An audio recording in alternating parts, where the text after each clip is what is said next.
الحمد لله رب العالمين والصلاة والسلام على نبينا محمد وعلى آله وصحبه أجمعين أما بعد 21-ші зор гынахны алып китербез. Ул да булса үз-үзеңә кул салу, үз-үзеңне үтерү, ягъни халыкта инде тагын суицид дип йөртәләр инде.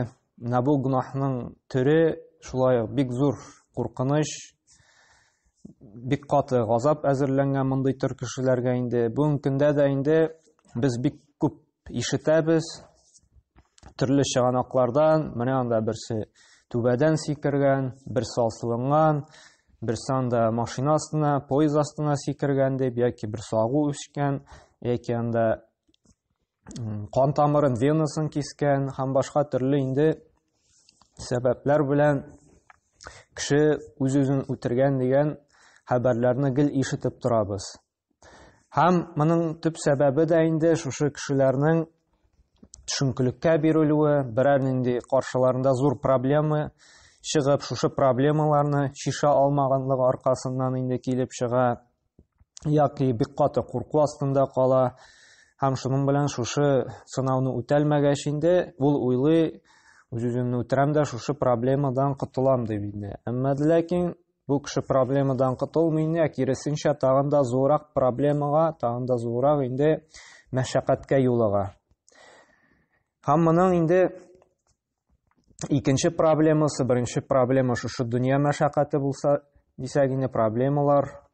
Икенче сәбәбе инде дөрес тәрбия булмау, яки дөрес инде мәгълүмат булмау аркасында.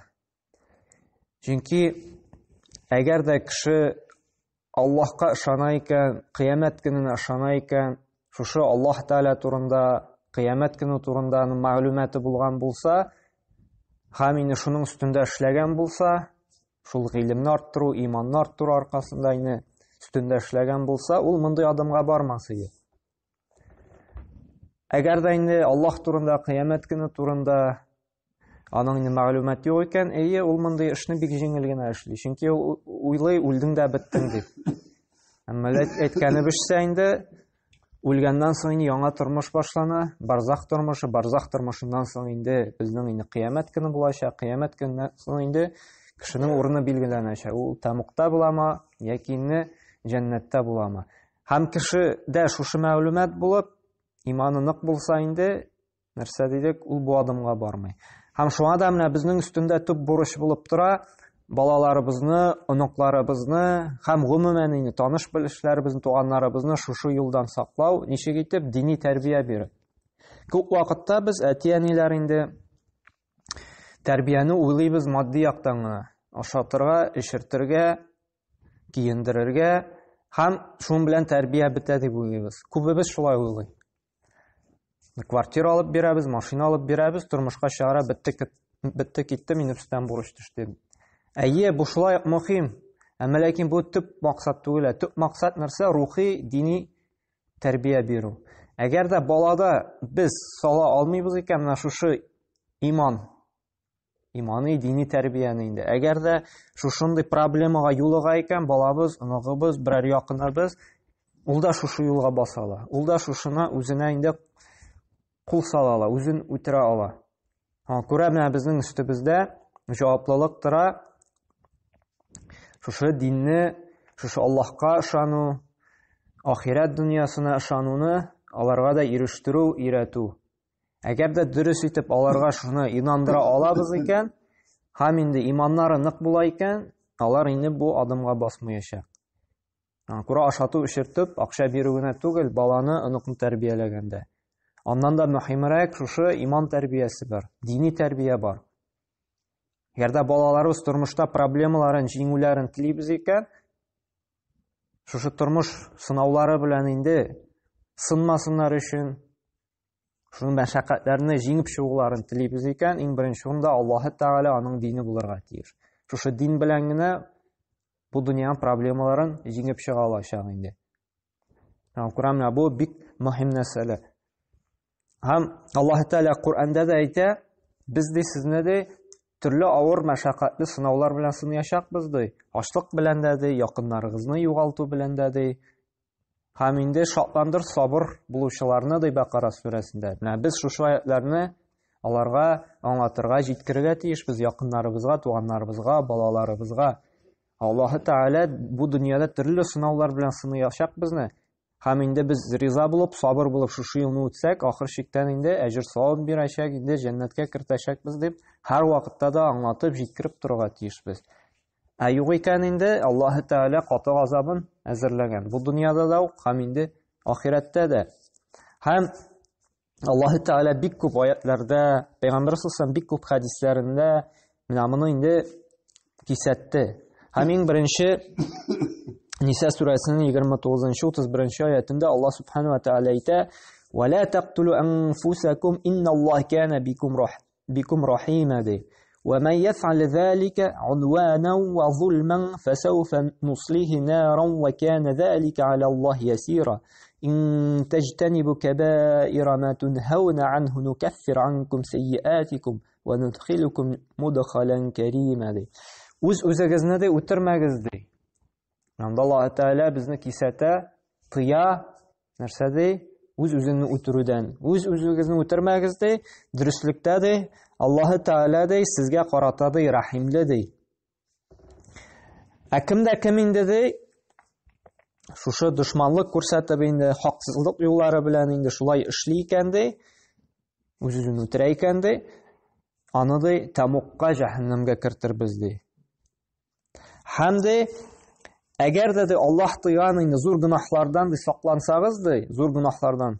Без алабыз бит зур гөнаһларны. Шуларның бөтен нәрсәләрне без өйрәнәбез, моңарчы ишеттек һәм өйрәнәчәкбез. Шуннан инде саклансагыз ди, шушы зур гөнаһлардан инде, ягъни фахиш, харам, бидат амәлләрдән дә ерак булсагыз ди, кичкенә генә гөнаһларыгызны да без ди сезне дә гафу итәрбез ди һәм җәннәткә кертербез ди.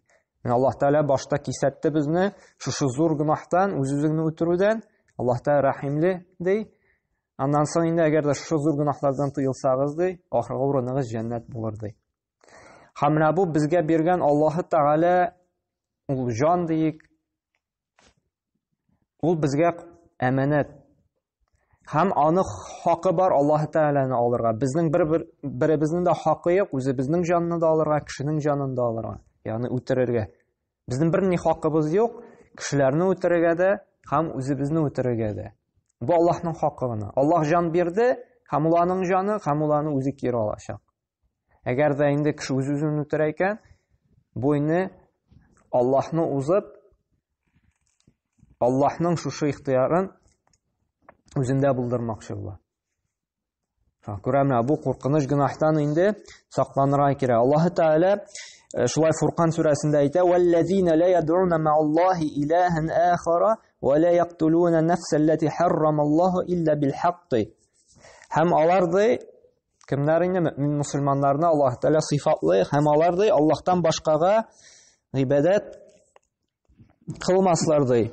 Һәм Аллаһ үтерүне харам иткән хаксыз кешене дә үтермәсләр ди. Ягъни монда үз-үзеңне дә үтерү һәм инде кешеләрне дә үтерү турында сүз бара инде. Ягъни үзен дә үтермәс, кешеләрне дә үтермәс ди. Һәм ди зина да кылмаслар ди.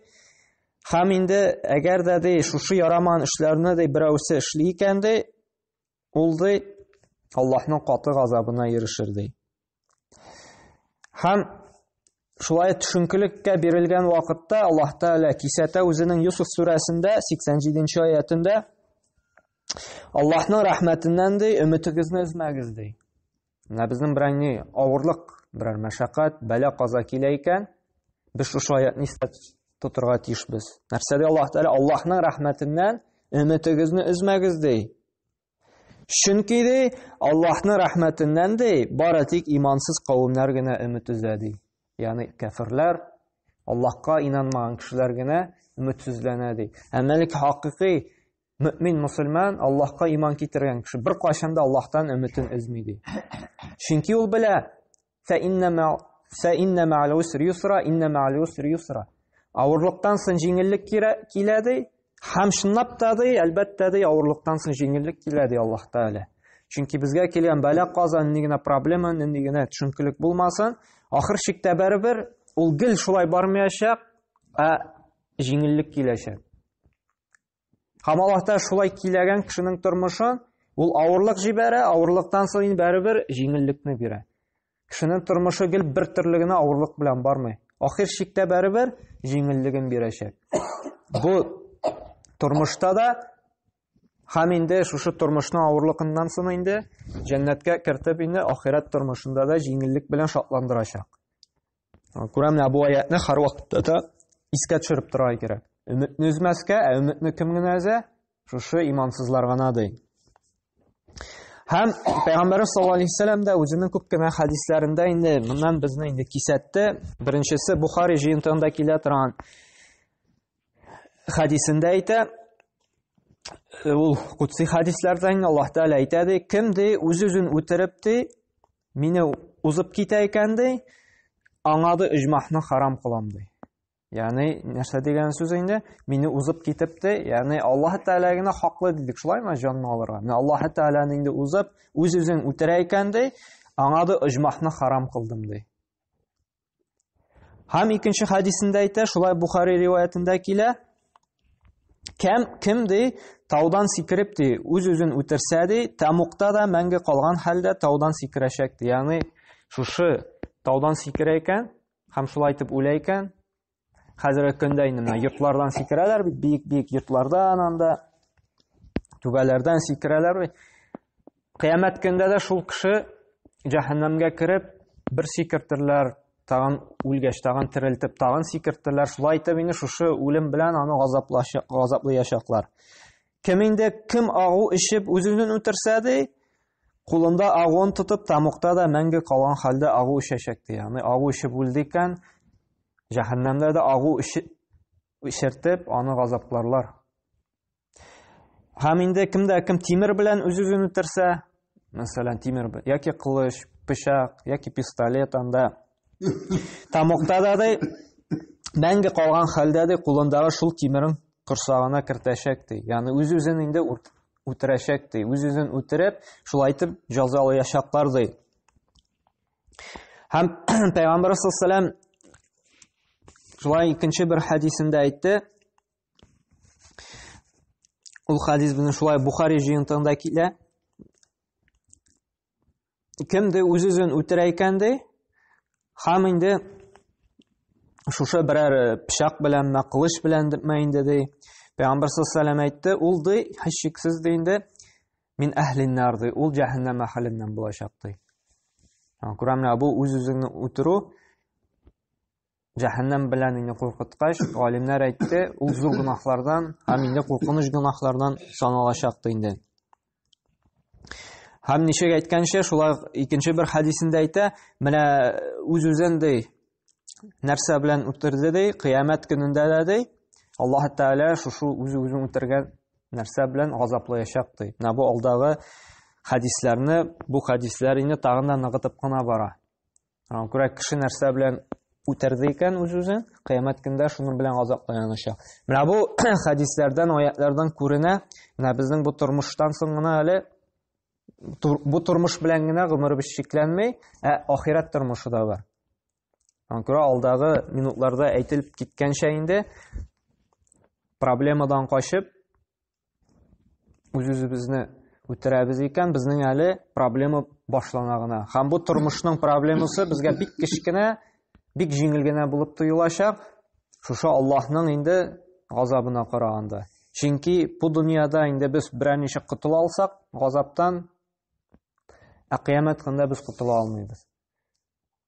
Аллаһ Тәала яңадан тургызып, яңадан инде безгә шушы тәнебезне кайтып, яңадан газаплап торачак. Һәм ул мәңгегә дәвам ителәчәк. Бу дөнья белән генә әле безнең тормышыбыз шикләнмәй. Безнең ахират тормышы да бар. Менә шушы мәгълүматны дигәндә, шушы дини гыйлемне без инде якыннарыбызга да, инде туганнарыбызга да ирештерергә тиешбез. Бу безнең өстебездә төп бурыч булып тора. Һәр вакытта да сөйләп, исләренә төшеп, аңлатып торырга тиешбез. Бу дөнья белән генә дөнья бетми, ахират тормышы да бар. Әгәр дә инде кем үз-үзенә кул сала икән, менә Аллаһ Тәгалә шушы аятларында, Пәйгамбәрнең хәдисләрендә нинди инде куркыныч, азап көтә дип без аңлатырга тиешбез инде. Һәм Аллаһ Субханаһу ва Тәгалә безгә инде тawfiq хидаят бирсен, иң беренче үзебезгә, шушындай төшенкелеккә бирелмәскә, шундай авыр проблемаларны да инде сабыр итеп, Аллаһ Тәгаләдән инде ярдәм сорап, җиңеп чыгарга инде, һәм инде шулай балаларыбызга да, ныкларыбызга да инде, якыннарыбызга да тawfiq хидаят бирсен Аллаһ Тәгалә инде.